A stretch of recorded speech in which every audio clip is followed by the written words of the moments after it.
Oke, selamat datang kembali di pembahasan kita. Kali ini nih kita dapat materi menarik ya. Sebuah artikel dari Halodoc yang direview Dr. Feruri Verona Handayani. Kita mau coba gali lebih dalam soal hubungan krusial banget ini antara kualitas tidur sama kesehatan mental. Misi kita kali ini simpel aja, pengen paham kenapa sih dua hal ini lengket banget dan artinya buat Anda itu apa gitu. Yuk kita bedah bareng-bareng. Ya, betul. Sumber ini langsung to the point ya. Kurang tidur itu bisa banget memperburuk kondisi psikologi seseorang. Dan sebaliknya juga, kalau ada masalah kesehatan mental, seringnya tuh muncul gangguan tidur, kayak insomnia misalnya. Jadi kayak, ya jalan dua arah gitu. Wah, jadi bukan cuma kebetulan aja ya, tapi emang ada siklusnya gitu.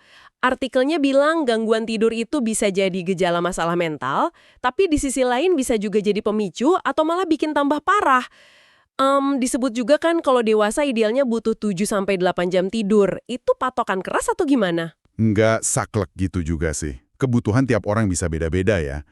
Tapi, kalau polanya konsisten kurang dari batas wajar itu, ya risikonya naik. Gimana ya? Mekanisme pastinya itu memang masih terus dipelajari. Tapi hubungannya udah jelas banget.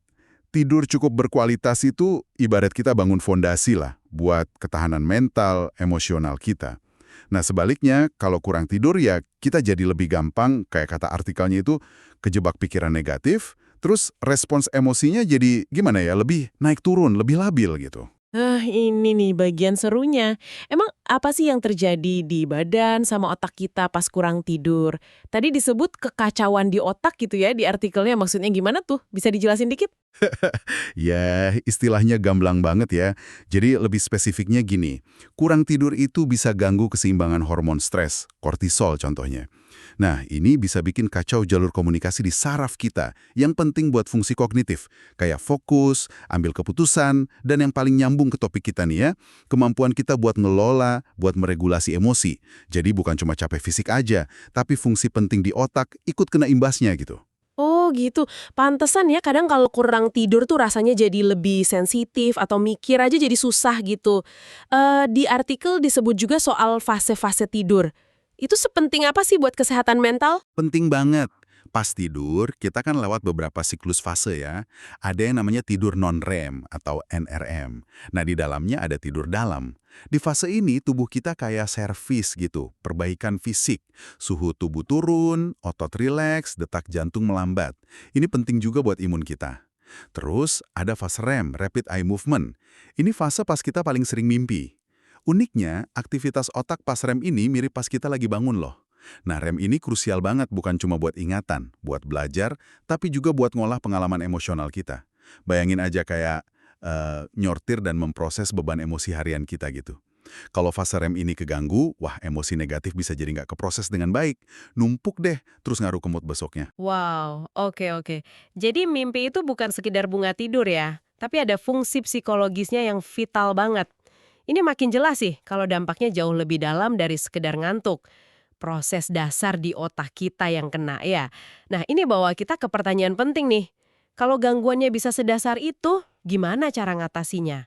Artikel ini kasih solusinya. Betul.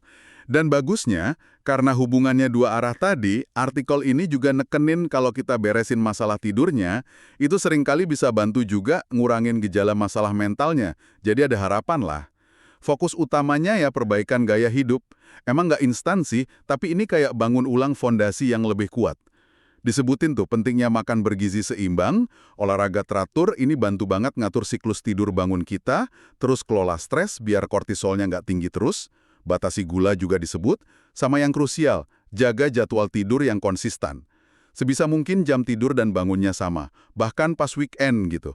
Konsistensi ini bantu ngelatih jam biologis tubuh kita. Oh, tips praktisnya juga ada ya, kayak matiin lampu kamar, bikin gelap dan sejuk. Terus jangan main gadget sejam sebelum tidur. Katanya cahaya biru dari layar itu bisa neken produksi melatonin, hormon tidur kita. Kayaknya sepele ya, tapi penting juga nih buat kualitas tidur dan biar nggak insomnia. Tepat sekali.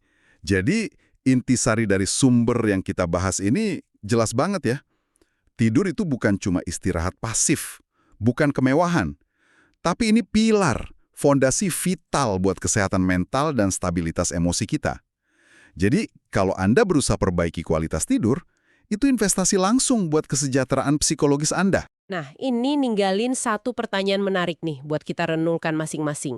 Mengingat hubungan yang kompleks banget nih antara tidur, kimia otak, sama regulasi emosi, coba deh pikirin, dengan cara-cara halus apa aja sih pola tidur Anda sekarang ini, entah durasinya, konsistensinya, atau kualitasnya mungkin, tanpa sadar lagi ikut ngebentuk mood, tingkat kesabaran, dan ketahanan mental Anda sehari-hari.